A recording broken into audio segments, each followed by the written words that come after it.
اب میں آپ کو توجہ دلانا چاہتا ہوں، ایک تو گوتم بدھ کا فلسفہ، اس کے فلسفے کا مین تھیم یہ ہے سروم دکھم، all is pain, all is suffering.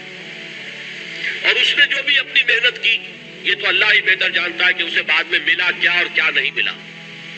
ایک بات آپ سے عرض کر دوں، گوتم بدھ کے بارے میں ایک بہت جید عالم میرے نزدیک بر صغیر پاک و ہند کے علماء میں جو اس صدی کے علماء ہیں ان میں ان کا بہت اونچا مقام ہے، مولانا مناظر احسن گیلانی رحمت اللہ علیہ.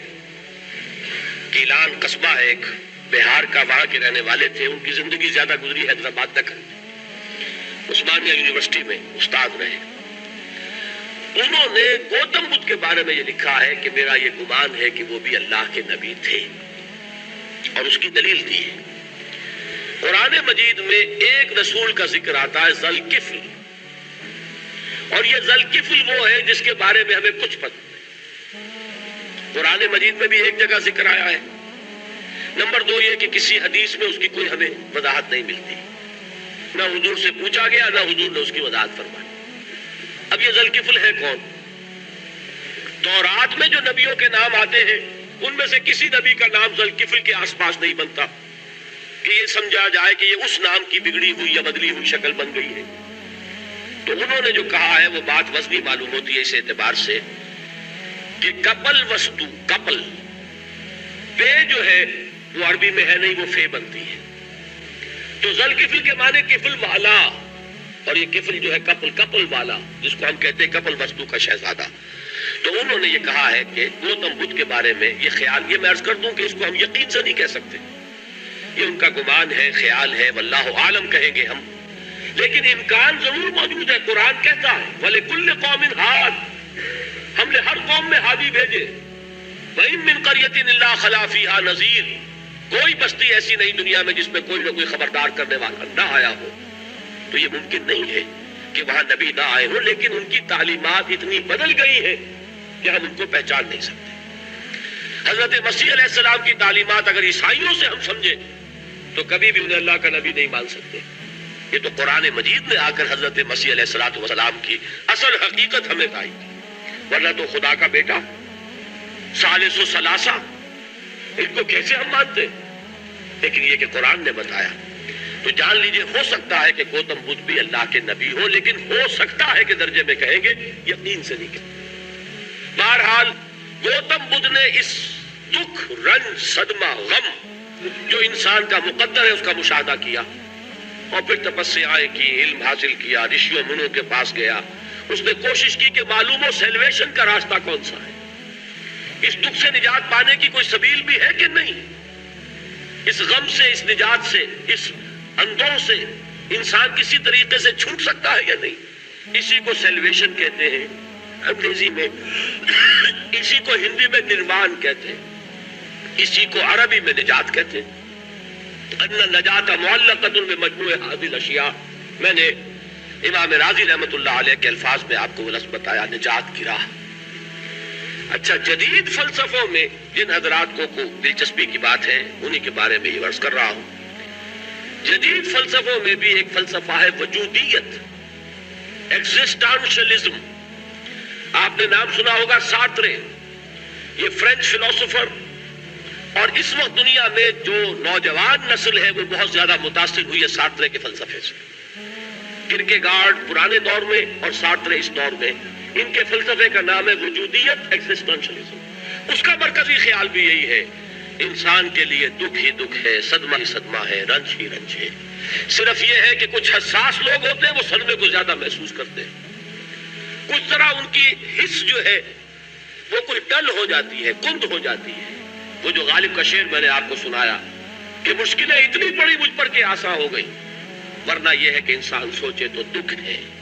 اب یہ دکھ جو ہے اس سے نجات کا کوئی راستہ بھی ہے کہ نہیں، یہ کوسچن مارک ہے، جس کا جواب ہے تیسری آیت میں اِلَّا الَّذِينَ آمَنُوا وَعَمِلُوا الصَّالِحَاتِ وَتَوَاصَوْا بِالْحَقِّ وَتَوَاصَوْا بِالصَّبْرِ. جو ایک نا امیدی کی کیفیت طاری ہوتی ہے، وَالْعَصْرِ إِنَّ الْإِنسَانَ لَفِي خُسْرٍ، زمانے کی قسم ہے تمام انسان برباد ہونے والے ہیں، تباہی میں ہیں، گھاٹے میں ہیں، ٹوٹے میں ہیں. اس سے جو ایک مایوس کن صورتحال سامنے آتی ہے، اس مایوسی سے نجات دلانے والی آیت ہے تیسری آیت۔ ایک راستہ ہے، یہ امید کی کرن ہے، تباہی سے بچ سکتے ہو، ابدی بربادی وہ بربادی۔ یہاں تو یہ ہے کہ ہم نے مشقتیں اٹھا لی، فقے جھیل لیے، تکلیفیں برداشت کر لی، صدمے برداشت کر لیے، لیکن موت آئی، اس کا خاتمہ ہو گیا۔ لیکن اس کے بعد اگر خدا نہ خواستہ جہنم میں جھونک دیے گئے، وہ ابد الآباد تک کی، وہ ہمیشہ کی جلن۔ قرآن کہتا ہے کہ اگر ایک کھال جل جائے گی، جھلس جائے گی، اللہ اور کھال دے دے گا۔ دیکھیے یہ بھی جدید دور میں آپ کو معلوم ہوگا، بورس بکائی نے جو کتاب لکھی ہے دی فرینچ سرجن، اس نے ثابت کیا ہے کہ قرآن مجید نے جتنے نیچرل فینومینا کا حوالہ دیا ہے وہ بالکل سائنس کے مطابق ہے۔ آج ہمیں یہ معلوم ہے کہ حس جو ہے وہ صرف کھال میں ہوتی ہے، کھال حساس ہوتی ہے، کھال اتر جائے نیچے جو ہے گوشت جلے گا، آپ کو تکلیف نہیں ہوگی۔ معلوم قرآن نے کہا ہے کہ جب کھالیں ان کی جھلس جائیں گی، ہم نئی کھال دے دیں گے تاکہ وہ سوزش جو ہے، وہ جلن کا احساس برقرار رہے، وہ ختم ہونے نہ پائے۔ حالانکہ اس کی ضرورت نہیں ہے، اگر اندر کا گوشت بھی حس والا ہوتا تو پھر کھال دوبارہ عطا کرنے کی ضرورت نہیں ہے، گوشت جلے گا، اس سے بھی جلن کا اور سوزش کا احساس ہو جائے گا۔ لیکن قرآن کہتا ہے کہ نہیں، کلما نضجت جلودہم بدلنا لہم جلودا غیرہا، جب ان کی کھالیں جھلس جائیں گی، جل جائیں گی، ہم ان کی کھالیں بدل دیں گے تاکہ وہ سوزش برقرار رہے۔ ثم لا يموت فیہا ولا یحیا، پھر نہ وہ اس میں جی سکے گا نہ مر سکے گا، نہ زندوں میں ہوگا نہ مردوں میں ہوگا۔ موت کو پکارے گا، کاش کہ موت آ جائے جو مجھے اس مشقت سے اور مشکل سے چھٹکارا دلا دے۔ وہ موت جس سے اس وقت ہم بھاگتے ہیں، اگر خدا نہ خواستہ اس جہنم میں جھونکے جا گئے تو پھر موت کو پکاریں گے اور موت نہیں آئے گی۔ اس عذاب سے، اس ابدی ناکامی سے، اس خسران سے، اس ابدی ہلاکت سے بچنے کا کوئی راستہ ہے؟ وہ جو میدان حشر میں پکاریں گے لوگ، این المفر، کوئی جائے فرار ہے، کوئی جائے پناہ ہے؟ وہ جائے فرار، وہ جائے پناہ اس دنیا میں اللہ نے ہمیں عطا فرمائی، اسی کا نام صراط مستقیم ہے۔ الا الذین آمنوا وعملوا الصالحات وتواصوا بالحق وتواصوا بالصبر، ایک راستہ ہے، اس کے یہ چار نشان ہائے راہ ہے، سنگ ہائے میل ہے۔ پہلا ایمان، دوسرا عمل صالح، تیسرا تواصی بالحق، چوتھا تواصی بالصبر۔ اس صراط مستقیم بچو گے، نروان حاصل ہو جائے گا، نجات حاصل ہو جائے گی، کامیابی سے ہمکنار ہو جاؤ گے، اس ابدی خسران سے نجات پا جاؤ گے۔